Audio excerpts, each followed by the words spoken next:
Thank you so much for joining us, Kyara and Khalil. They are basically the founders of Charm City Buyers here in Baltimore. So whoop, whoop, to Baltimore City.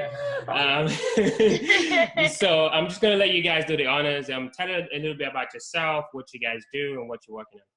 Sure, absolutely. So Khalil and I started in real estate in 2012. We were actually starting in Hartford, Connecticut, where we bought our first property. And then as we had gotten started and started our family as well, we decided to relocate back into Baltimore and just kept investing from there. Personally, I went to Lafayette College in Pennsylvania. Khalil went to the lovely Lehigh University, where we met in college. And really, after graduating and kind of getting into the real world a little bit, we quickly realized that corporate and the 9-to-5 wasn't exactly where we wanted to be long term. And so we spent a lot of time talking about what our goals were and where we saw ourselves going, and eventually decided that real estate was it for us. And a lot of what drove us to real estate was the ability to make positive change in the communities in which we invest. I think keeping that why at the forefront is what kept us pushing forward.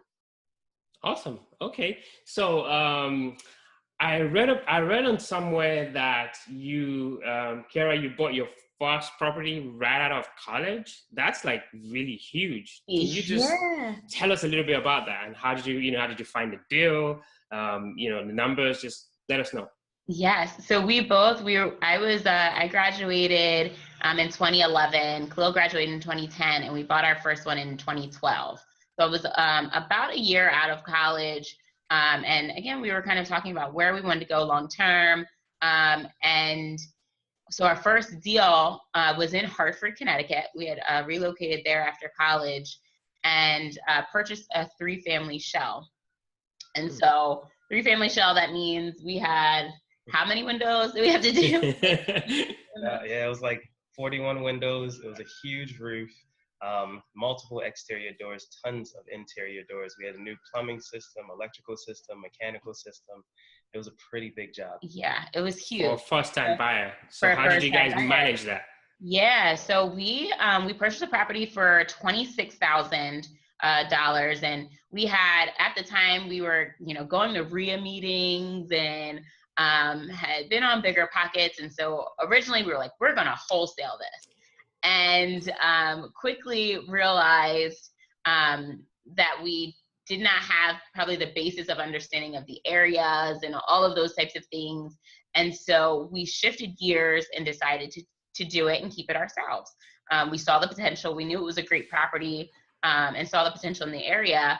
And so what we actually did was partner with a nonprofit in the area who had a similar mission and goal, who then helped finance us to do the $120,000 renovation that was required to get that home rental ready. So we bought it for $26,000, renovated for $120,000. We bring in, from a rental perspective, since we still own it, it's a 3-family, so we bring in around $2,500 a month. And we still continue to own it, and it's now worth around 200, maybe a little more, 200 grand. So we've had the appreciation, the forced appreciation from doing the renovation, the appreciation over time since we've owned it for about 5 years, and then the monthly cash flow of the property. So that's our first one. We still own it because it's kind of our baby. But yeah, that was the first deal. So, when folks think about, real estate, they think about the flip shows and, why didn't you just buy and just sell it, just flip it and just kind of, get going with the next one? Yeah. That's a really good question. So like you said, oftentimes people want to get in and get out, cash out quickly. There are a lot of different nuances to flipping houses that people, new time investors, might not necessarily have a full grasp of. Some of those are tax implications. By no means am I a certified accountant. Kyara is not a certified CPA either. But we can tell you that there are certainly tax implications when it comes to selling houses quickly. Also, our long-term goal involved holding it. So we wanted to make sure that we held it, we secured it with strong tenants, so that we could capitalize on that cash flow. Yeah, absolutely. And you get a more, part of our why is giving back in the community. And so kind of coming in and flipping houses is great, right? It's income. It's, you get a quick pop of money. You're taking something that's probably ugly and making it, beautiful again. But holding properties gives us the opportunity to interact with our tenants at a level and the community at a level that you don't necessarily get a chance to do as often when you're flipping homes. And so it really aligns with our model to hold property from a community building perspective, as well as a long-term wealth building and all of that as well. Awesome. So we love our city, Baltimore. Yes. There's been, because I know you guys made that transition from Hartford, Connecticut down to Baltimore. Why Baltimore? Because we've got a lot of, not so great news about our city, and you guys are, you're doing well, you're killing it in Baltimore. So what would you say to, an out-of-state investor or somebody actually thinking of investing here in the city or even in Baltimore? What would you say to them? Well, Phil, to answer the first part of your question, I'm originally from Baltimore. So when we got pregnant, we decided to come back home so we could be closer to our friends and our family, so we could share our bundle of joy with them. Shout out to Michaela. The real CEO. Yeah. To the other side, there's a lot of negative press, a lot of bad news about various cities, and every city has its own unique challenges. But there are oftentimes diamonds throughout the city, neighborhoods, communities that you can work with and rebuild the city.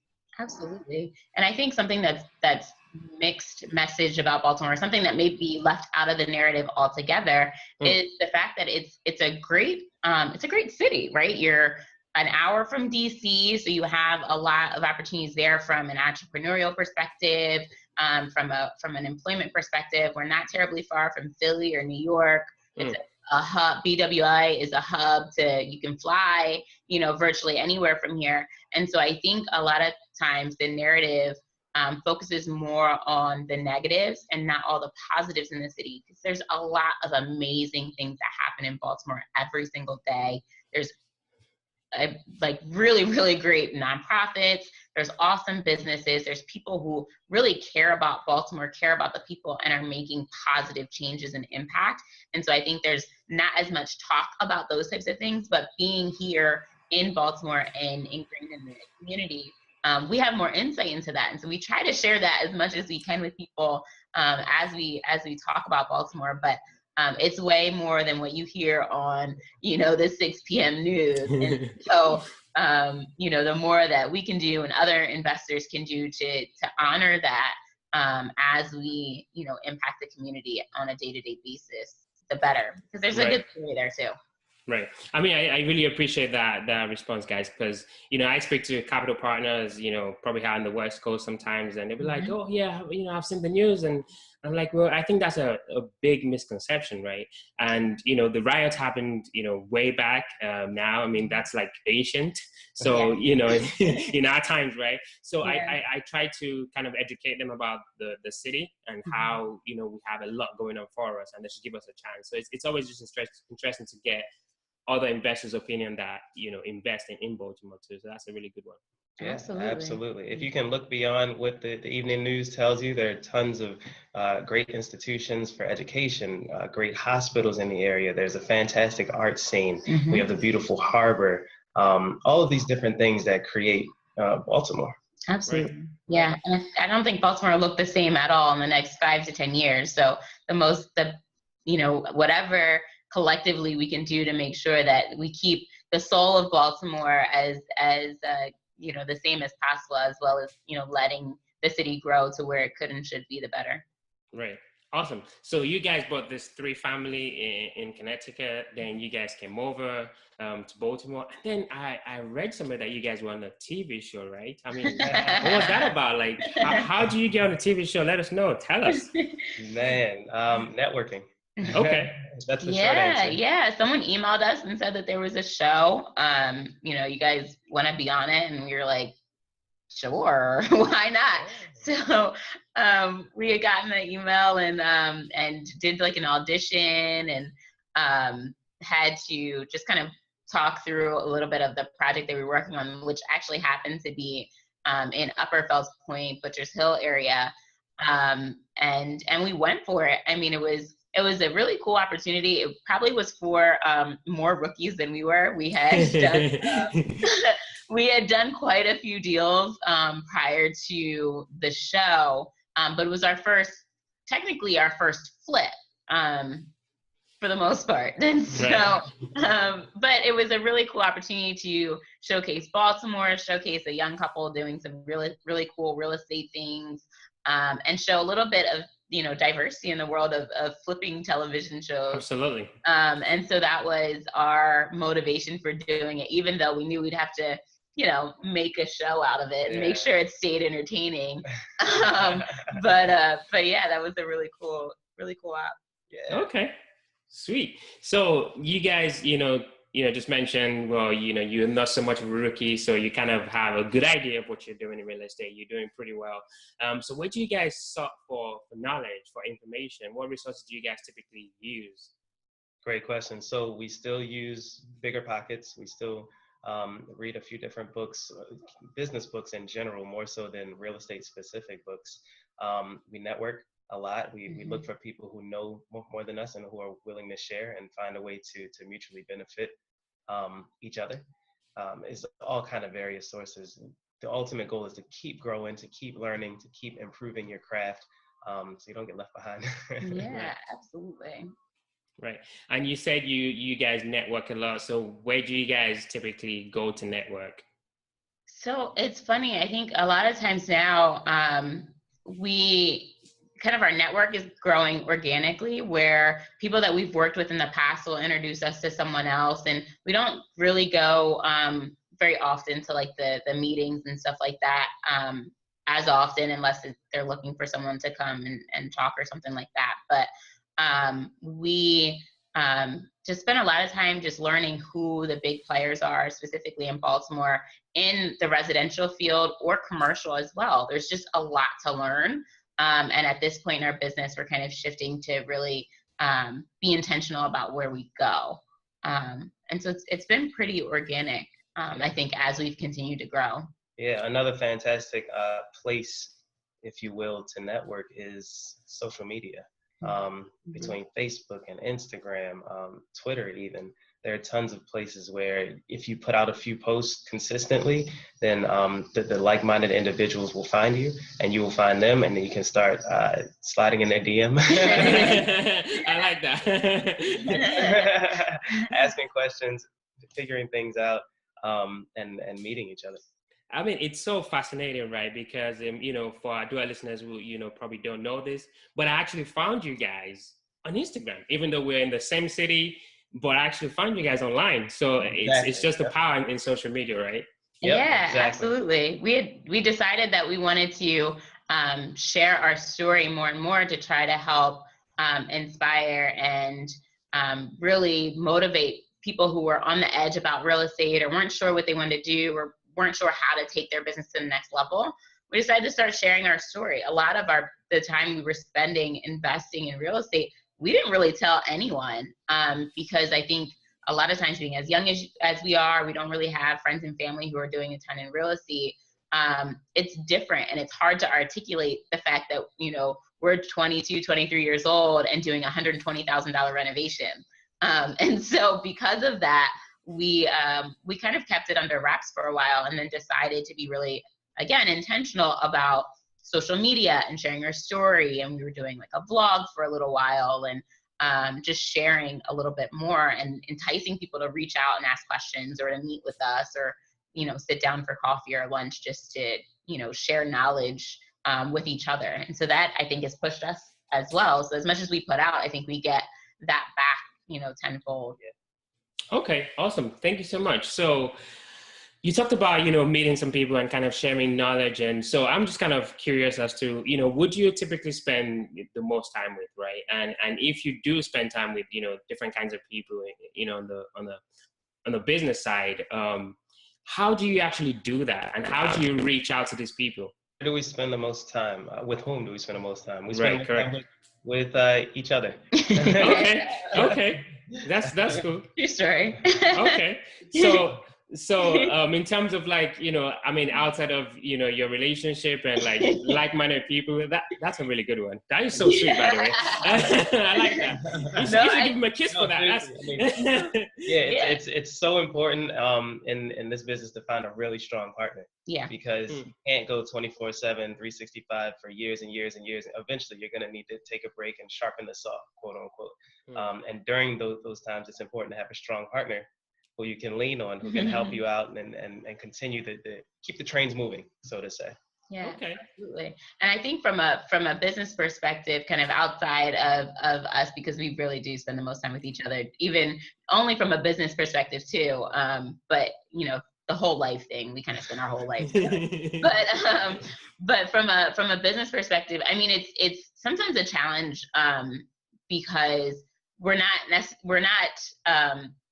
like doing it for the gram, right? Like we're really doing real estate, working every single day. We have 18 units that are ours. We manage a few people's properties, and then we have our flip projects going on. So we're constantly out working. And so a lot of times when we're interacting with people, networking through whether it's the DMs and social media or what have you on phone calls, usually we're in transit. Right? We're either going to a different project or in between meetings. And so I have some time, so I'll respond to people on Instagram or Facebook or what have you. But, our primary business and focus is on our properties and the projects that we have going on. And then some of the people that we work with and coach on their real estate projects as well, we make ourselves very much available to them. But beyond that, it's kind of, just keeping the wheels moving when it comes to interacting with people through social media and just being, thoughtful about making sure that we're keeping up the relationships that we've built from a networking perspective as well. Awesome. So to answer your question, a short answer is that there isn't one specific person who we spend a lot of time with, or one group of people who we spend a lot of time with. We network as much as we can, and we meet people where they are, and try to keep things going. Right. Okay. So you did mention your 18 units. So that kind of got me really excited. I love multifamily. Could you tell us a little bit more about that deal and, how did you find it and what are the numbers on it and how is it doing right now operationally? So we have 18 units overall. So it's a mixture of multifamily, single families, and then, so it's a mixture. Okay. Yeah, it's a mixture. It's not just one building. Gotcha. So we have the 3 family in Connecticut and then 15 throughout Baltimore. Gotcha. And then we have another 4 or 5 that we manage for other people. That's very interesting. Yeah, okay. So we have about 25, maybe a little less than 25 units that we work with. Wow, it's pretty impressive. So I'm guessing you guys don't have a 9-to-5, like a corporate job anymore? Great question. We do not. We do not. Yeah. So wow, that is huge. How, when did you make that transition? And how did you go about it? A lot of people talk about fear and, just not having that constant feed of the paycheck. How are you guys, living the life without the paycheck? Yeah. I mean the corporate paycheck, right? Yeah, the corporate paycheck. There's still a paycheck, but it's not quite the same. So I spun out in June of 2016. So it's been a little bit over a year for me. I did go first. But the decision to go, and we had a whole plan set up. We knew that I was going to go first and Chloe was going to come a few months later. And we did exactly that. I think the fear is big and significant, trying to go from, something very comfortable to an unknown. For us, what we did was make sure that our rental portfolio had the level of income and stability to be able to pay for our monthly expenses before spinning out. Right. And so that was kind of what was going to be our trigger for, having the ability to say, all right, I'm going to leave whenever we were ready. So we did that. We had that, and then we were working on a flip, and we were starting to do some stuff with that TV show, and so it was like, okay, now's a good time. Great point. And to your earlier question, we had always known that eventually we were going to spin out and do this thing full time, both of us. So we did not want to flip our first one. It was cash flowing very nicely, and we wanted to maintain that and build upon it so that we could make that move and have the monthly cash flow month after month, year after year. Awesome. So what would be kind of like one thing you'd say to, you know, somebody kind of considering, you know, quitting their job and, you know, going down this path of the unknown, essentially? I would strongly recommend to push themselves. We saw the light at the end of the tunnel. We probably left the tunnel and we still had our jobs to make sure that we were nice and secure. So I guess the one piece of advice I would give is to be patient. Don't speed up the process. Make sure all the ducks are in a row so that when you do leave, you know, you're sleeping well at night. Yeah, right. Absolutely. No, I think you want to definitely make sure that you have more than enough from a savings perspective, that you're set up well from, you know, your business is able to cover your expenses and some, right? Because things change and shift all the time. And I think it's also important to think about where you're going to go in the next 2 to 3 years, because when you spin out and you are an entrepreneur, when you're trying to do things like maybe buy a personal home or do some things that require you to show taxes and show that you've had consistent income over years, once you become an entrepreneur, you have to show positive income on your tax returns for, I think it's like three, maybe 4 years. And so if you spin out with nothing there, and then you need to leverage credit for one way or the other, you just want to constantly be thinking 3 to 5 years out before you go. Awesome. So this is also one of my favorite questions. You know, I've listened to a ton of podcasts too myself on Bigger Pockets, on other, you know, Medium. And, you know, you get a lot of investors come on, and I always just wonder when they throw out some of their numbers, I'm like, but what are you actually doing for your immediate community? So that's really close to our heart here at Dwelling. So I'm just kind of curious. I did see Kylie on Instagram. He was actually chatting to some young men, you know, the football team. Can you tell us a little bit more about, you know, what you guys do for the community and how you give back? Sure, absolutely. So the camp that you saw me at was a one-day football camp, Beyond the Basics, hosted by Brandon Copeland. You know, things like that where you can find time to pay it forward, as we call it, is why we do what we do. So we work with our tenants on resume building, credit, tons of different things to make sure that we're making sure that they are set for their next level. Yeah, absolutely. We try to coach our tenants on, you know, making sure that they're navigating like their jobs well. And we've done resume building, and we have a lot of really unique programs that we offer our tenants. And they kind of become like part of our family almost. Michaela knows everyone's name, you know. So from that perspective, we do. We term ourselves like landlords with a conscience a little bit, like a little bit more than collecting the rent every month. Right. And then outside of that, like Chloe will talk to young people all the time. I try to get out there as much as I can and do different events. And so we both really take a lot of pride in, and I think we're definitely passionate about talking to people and sharing our story and you know, just getting out in the community and showing people what's possible. Especially young people. Kyara was just recently speaking with a group of students down in DC. And as emails present themselves and opportunities pop up, we jump on it. We try not to shy away. As long as our schedule's free, yeah, we'll come. Thank you so much, guys. This has been so fascinating. We really appreciate your time. We know you're busy. So thank you so much for talking to our Dwell listeners today. We really appreciate it. Thank you so much. Thanks for having us. All right.